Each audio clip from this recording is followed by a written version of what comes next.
I want to welcome you to Dream Chasers Radio with me, your host, Yaga Diamond. What's up, peoples? How you doing? Okay, okie dokie. Now we have an author on the show. I am so excited. You know, authors, they sit there and they write and they come out of their minds with these amazing adventures. My favorite is like sci-fi and all that stuff. So the next author on our show wrote a really cool book, and I am just so excited to have him on the show. Welcome to the show. Thank you so much for joining me today. Thank you for having me. No problem. So it's Mr. Curtis, right? Yes, Aha, aha. So tell me, how did you get started writing? How did you know you were going to I come from a do family this? of musicians. Ever since I was a kid, I grew up around instruments and music and everything, very musical family. So that's something that came very natural to me. And that's originally where I got started writing. And when I was first learning how to play instruments for myself, at first I was just messing around. I wasn't taking it as seriously. And then eventually, my dad taught me basic music theory on guitar, and that's more or less how I got my start there. And eventually, I started writing my own songs. And for my first one-man band, I had this idea because I wanted to stand out from the other local musicians to have each release themed around its own little storyline. I was hugely influenced by horror movies, um, books, and all sorts of things. And I wanted to make my own sort of world in the form of songs and lyrics and all that, where each release would add and continue on. Well, eventually, I had so much content and ideas down to the point where I thought this would make an incredible book or series of books. I don't typically read stuff like this, but I would read that. And that idea just stayed with me for the longest time. And eventually I decided I have to do this. I have to get started writing it. Mm. And it was a long process over the years where I just, it's a classic tale of starting off as one basic idea I had, and over time, just watching it grow and evolve into something much bigger and beyond anything I had ever imagined for it. Mm, You know, writing a song, being a one man band is difficult. I'm gonna have to say because I'm musician to musician. I know how it is, but this is a process. What was different about this? You know that something that you had to pick up and learn really fast. What was that one thing that really got you moving? Just feeling like putting this whole series together was one of my biggest callings in life. Mm, Throughout the pandemic, it's been probably one of the most transformative times for me in my whole life. And I think I say that for a lot of other people because they've had similar experiences. The original circle of friends and people I would hang around, I sort of distanced myself for a while and things got a little toxic there. And in place of that, I found a new circle of people. And we have a lot of differences and we're a very unlikely bunch, but that's just a part of what brings us together. And I just think that's incredible. And in today's world where everyone wants to seems to be divisive, that just is so priceless now. And they've actually contributed and have influenced a lot within the characters and events in this book and the coming books. Um, and they're all well aware of it. They know who they are. They're probably watching this right now. Hi, guys. Hi, Ashley, Aunt Pam, Mama Lee, Mandy, Brad, Kaylee, Sue, Liz, Summer, and Nix. Anyways, um, there's this metaphysical shop that I hang out at a lot that opened up in October of 2020. Um, I had some other events in my life that tie into that, but that's a whole nother discussion for a whole nother day. yeah. And I was out with a buddy of mine running errands, and he wanted to stop in this place that just opened up on the way back to his house. and I never heard of it before, and I was new to this world, and it was pretty interesting. They had someone there that would do like palmistry and things like that. And one of the things they offered was past life readings, which was the first thing I got from them.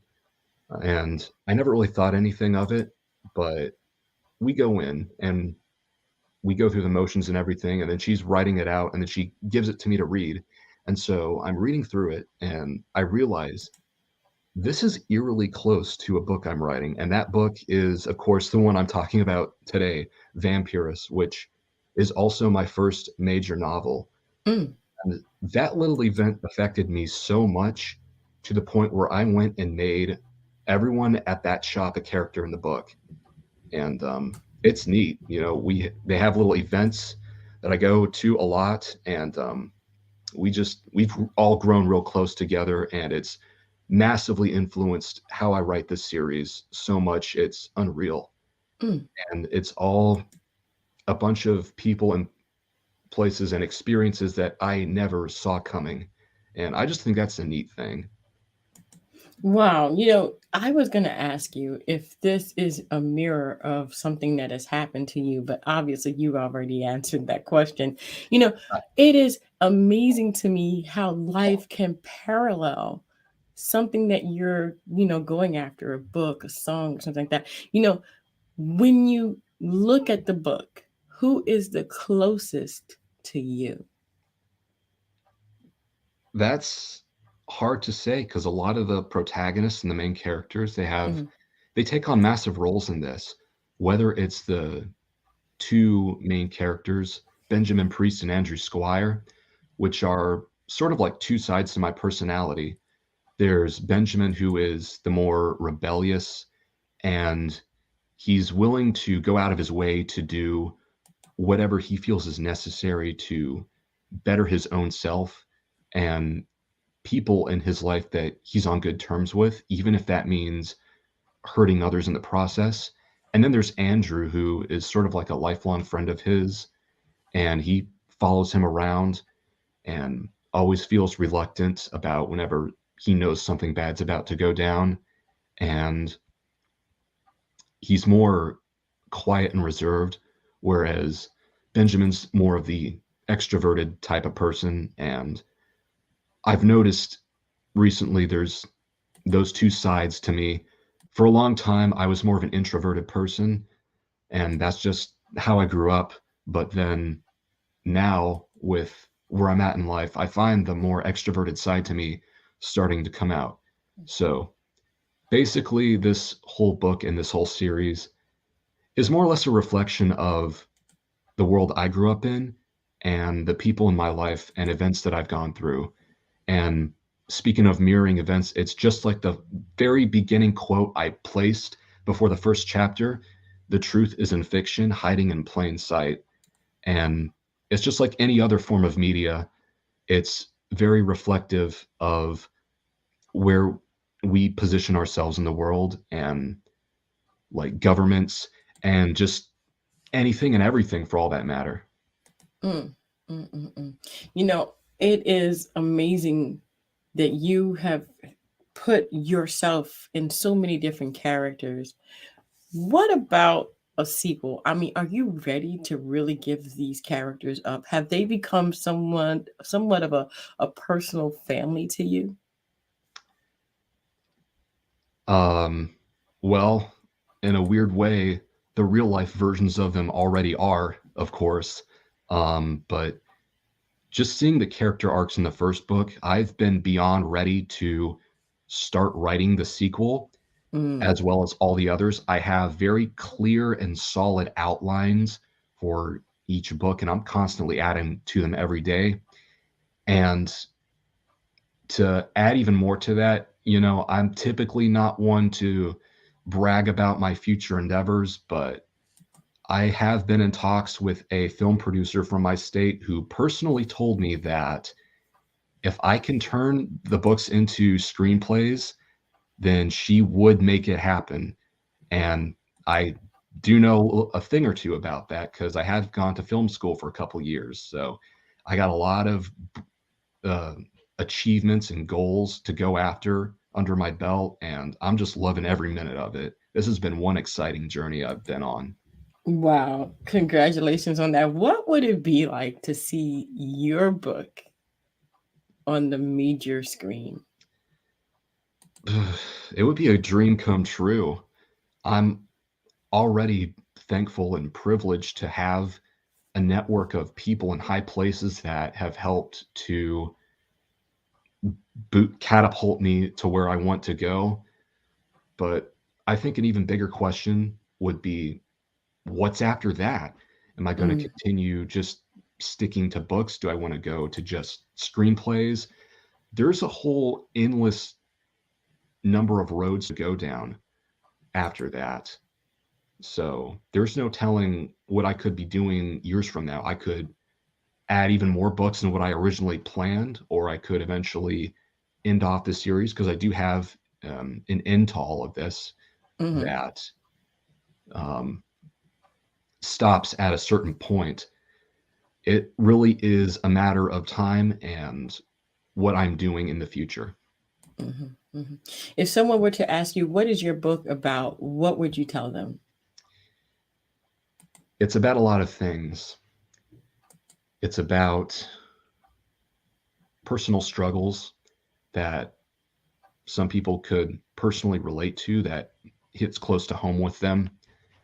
It's about revenge, betrayal, and other inner struggles that we face throughout life. It's about dealing with oppressive authoritarian forces, and it all blends together and then some into one massively epic storyline that just gets more and more outrageous with each novel that's to come out. Mm, mm, mm. I love this. So, Vampirus, right? Vampirus. Vampirus. I knew I would mess that up. Oh gosh, Vampirus. You're Okay. not the only one. I mean, but still, I remember. Okay, so like this whole thing with from beginning until now, because we don't know really what the true end will be. There may be an end, but it might not happen right away, right? So, Right. what have you learned and how have you grown in this process? Because this story is a reflection of me and what I've dealt with in life, it's allowed me in a way, because I was such an introverted person for a long time, I wasn't quite sure of having a way to bring out deep rooted things about me to other people. I wasn't shown how to, or at least how a way I felt comfortable doing so. But because writing is something that's so etched into me from as long as I can remember, it's forced me to go face to face with all those things, the good, the bad, the in between, and just make me learn to accept myself for who I am. And I'm just to admit, like, whatever insecurities and whatever shortcomings I may have, to rise above that, however Mhm, that may be. And as far as just writing books, being that this is my first one, my first major novel, I had a lot of ground to cover and I had a lot to learn on the fly. mm, And I just had to open myself up to being such a learning machine. I already knew so much as far as writing music, mixing and producing it, and then putting it out there. But this was completely brand new territory for me.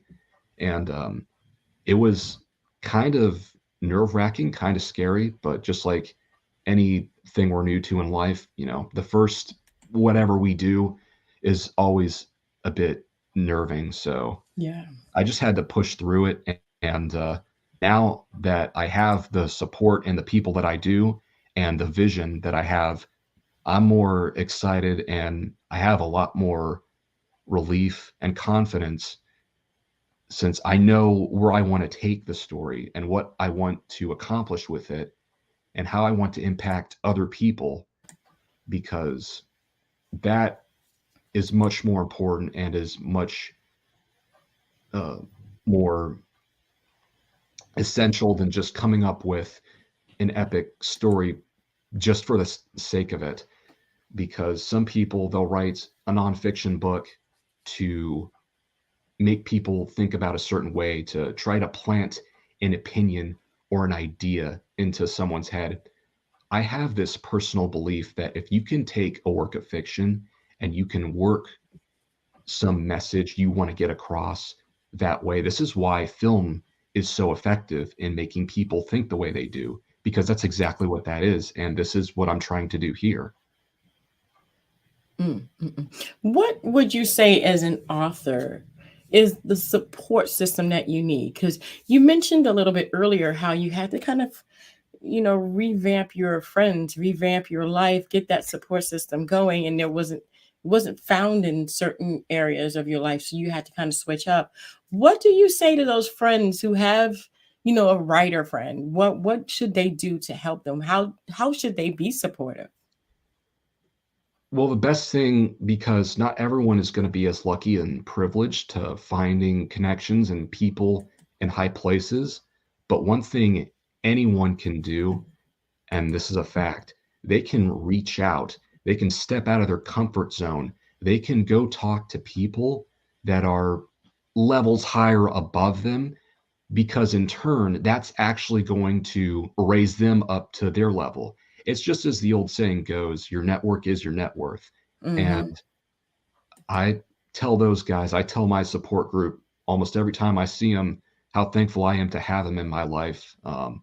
They might get sick and tired of hearing it, but I'm never going to stop repeating it because that's just the truth. Mm-hmm. I hear you. I hear you. Same here. Same here. I am the dumbest one in my group. I like it like that. I want to be around people who are way smarter than me so that I can learn some more stuff. But it doesn't mean that I have totally dumped my other friends. But at the same time, becomes something that you don't have a lot in common anymore.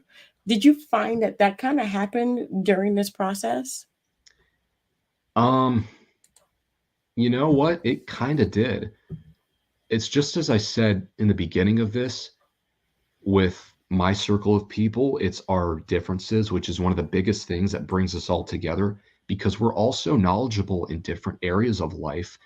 And most of them are much older than I am. So I'm kind of like uh, a little baby brother Mm-hmm. in a house full of a bunch of older siblings. They just, they show me the ropes on whatever it is I want to know about, that they are, they have encyclopedic knowledge in.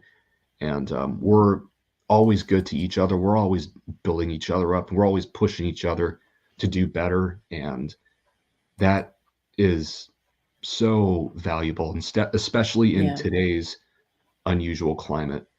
Oh, tell me about it. Oh, yes. Oh, yes. Oh, yes. Well, I want to thank you so much for being on the show. I mean, the advice that you've given, the journey that you've had, sum it up. What can you say to those new writers that never expected to become an author? Don't get too caught up in the future. Don't compare your chapter 1 to someone's chapter 20. It took me 4 years before I finally put this first book out, and I had nowhere near the amount of ideas and where I wanted to go and when I first started, because originally this wasn't planned on becoming a book series, but that's where I'm at, and that's where the journey is taking me. And you're not in a one and done process. You're in a marathon, trying to run it as long as possible.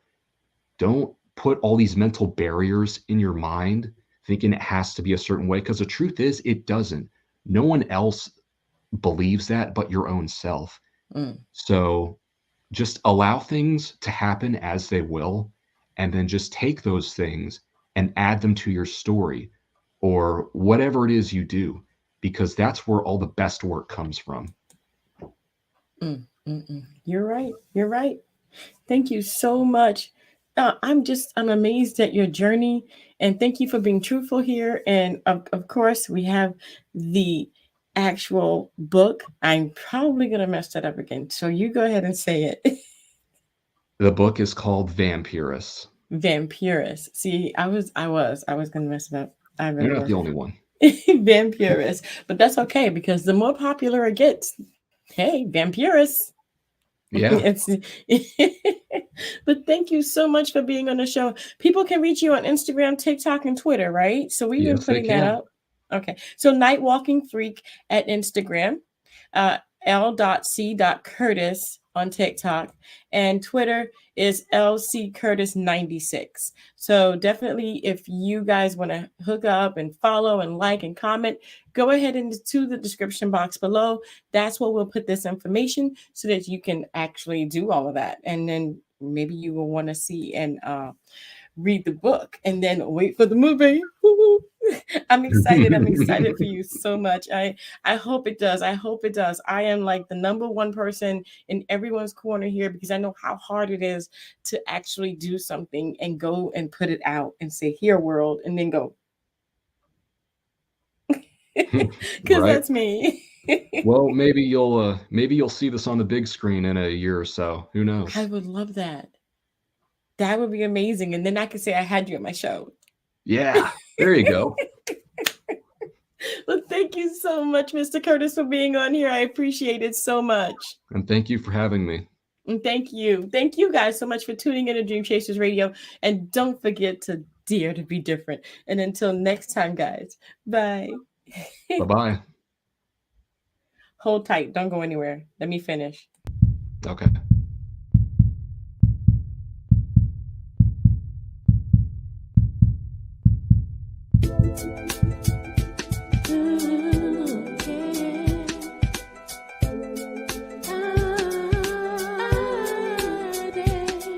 I